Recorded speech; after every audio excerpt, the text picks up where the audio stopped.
Hi guys, it's Andrew, the Urban Damon. I'm driving up the South Side Road again. I've spent the morning at the fort, just got back in town. My apologies for having been missing for a few days. I hope you understand, busy with all sorts of other things. And let's not kid ourselves, look, it's... I got a little discouraged, the numbers are not exactly climbing the way that I thought they would, but I had a great conversation with my cousin David, who talked me down out of the trees and explained how important it is to see these things through. So here we are back again. I wanted to talk a little bit about, because while I was missing, guys, and thank you so much to all of you that wrote letters and called and wondered exactly what was on the go and why we haven't been posting in a while. Look, every little bit of encouragement, it really, really, really does help, and I really appreciate it. And one of the things that I noticed in the conversation, sort of a recurring theme, is how much I knew about Newfoundland, right? They marveled at it. They couldn't believe it. How is it possible that you know so much? And the fact is, look guys, it's not really that I know so much as I'm able to connect some pretty simple dots, right? I mean, look, Newfoundland's history, it's like anything, right? If you look at the engine of a car, you go, oh my god, I don't know what to do with this, and you don't, right? But you gotta break it down piece by piece. You have to chunk it into smaller components, and Newfoundland's history is really easy to chunk up, right? I mean, aside from our Aboriginal history, okay, which stretches back as far as 6500 BC, right? And we do have all sorts of archaeological evidence that provides us with a basic understanding, an interesting look into the lives, the Dorset Eskimo, Paleolithic Eskimo, the Beothic people. Oh my goodness gracious, right? I mean, our Aboriginal history is very steeped. But European history, right? And let's not kid ourselves. Look, we're on a technological curve here, right? The world is on a technological curve, and European history just shoots so quickly. And as a result, it can be really difficult to stay abreast of it, unless you happen to live in a place like Newfoundland. Like I said, guys, when it comes to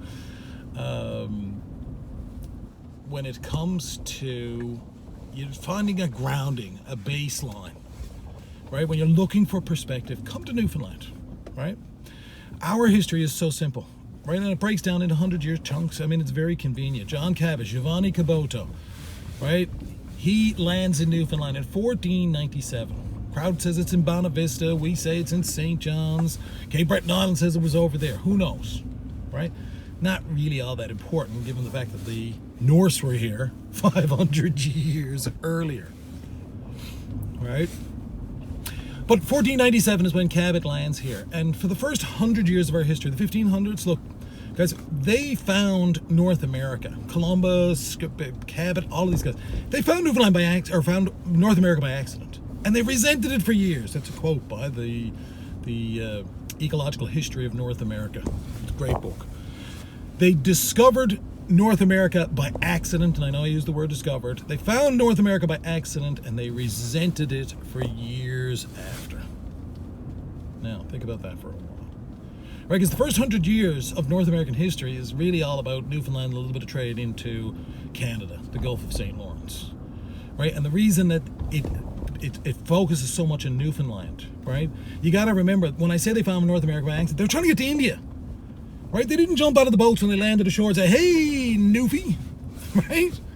They called them Indians, right? They were looking for a way to get to India, a sea route to India. The land routes had become very dangerous. They were looking for a sea passage to India to get spices. Right? Remember, by the end of the 1400s, cities in Europe have grown to such enormity, right? They're crowded. There's only so much livestock you can have around the door. It's the reason that they invent hops for beer around the exact same time. They're driven to it. They're parched. The water is contaminated, right? And they are hungry. There's no refrigerators. They have no way to store food, to be able to keep food. And that's the reason they're trying to get to India, is to get the spices. But when they get in Newfoundland, they find something that's way more valuable than spices. They found protein, codfish, millions and millions and millions, generations of codfish. We fed the world. There's no wonder there's so many recipes for bacalao all throughout Europe, every single country. Right? Because the real beauty of codfish is not only the fact that it preserves so easily, a little bit of salt, some fresh air, and you have a piece of protein, dry, hard as a rock. I mean, you'd never think it was edible. But you have a beautiful piece of protein, and the nicest thing about a codfish is when you soak it and you draw the salt out of it, there's nobody's cultural fingerprints on it. Right? I always say, if you eat something that has been preserved with curry, well, you got a pretty good idea who's coming for supper. Right? Whereas the codfish, once you draw the salt out of it, you just have a nice piece of cod, and you can prepare it the way that your family most enjoys it. Right? Without any aftertaste, without any cultural fingerprints on it. Beautiful thing. During that 500 years, everyone in the world is fishing here, right? Everybody in the world is fishing. When I say everyone, everyone around the Atlantic Ocean is fishing in these waters, and they're doing it in a relative state of harmony.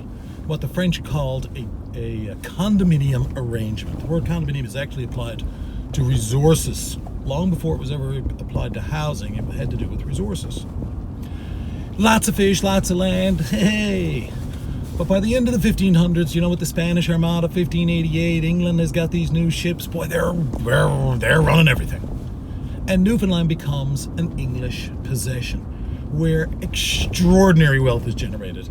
Visit the site in Fairyland if you want to see how people lived. The Queen in England, the King, whatever they had at the time, I need him here there to answer that. But they didn't live like Lady Sarah Kirk lived in Fairyland. The comforts, the beauty, the appointments, everything that she had. It's an extraordinary sight to visit. By the end of the 1600s, the French have arisen, right? Combined with their allies out of New France, the Canadians and their Aboriginal families, Micmac, Mi'kmaq, Abenaki, right? We start a war. Right, and you have to remember that, despite we claim Newfoundland as an English possession, all England really knew about, all anybody knew about in those days, as far as we were concerned, was the Avalon Peninsula. From Trepassey west, right, really, Placentia were the French capital of North America, certainly of Newfoundland. They built a castle, they built a fortress, right? In 1696, d'Iberville marches out of Quebec, raids on Schenectady, the coast of Maine, Newfoundland, lands in Placentia, unites forces with France herself, and they begin a raid. Right? A raid that starts basically 100 years of warring. Right? It takes us right to the end of the 1700s, the late 18th century. Then the story becomes about me, right? And everybody in Newfoundland that looks pretty much just like me. Right? We're a nation state, guys. During the mid-1700s, we still needed that fish, right? We still needed that protein. So we engaged in what was called, it wasn't safe to really live here at the time, or it certainly wasn't ideal. So we engaged primarily in what they called a migratory fishery. And in the migratory fishery, vessels would leave the Bristol Channel, they would cross St. George's Channel, they would land in Waterford, they would take on victuals, and they would take on young Irish lads to work the Newfoundland fishery, right? A fishery that found them. It was their Fort McMurray, right? And for those of you who don't know Fort McMurray, it's the oil sands out west where all the Newfoundlanders go to work these days. Just like the Newfoundlanders coming home these days, these men came home with pockets filled with cash, right? In 1754, if you stayed in Ireland for the year, you might have made £3. In a Newfoundland fishery, you would have made 20. The trouble was, when they got home, guys, they had nothing to spend their money on. Right? Think about it. Right? They couldn't buy land. They couldn't recreate. Right? They couldn't trout. They couldn't hunt. There's no trips to Dominican. No, certainly no Cadillacs to buy. Right? So they did what the Irish are known best for. Right? They drank fine wines and high spirits. Right? But as my father always says, even a McCarthy will catch on it too, the fact that there's a different way to measure wealth. And having come here year after year after year and sized up the land, they decided that there was a freedom here, the kind of wealth that they would never enjoy in England or in Ireland.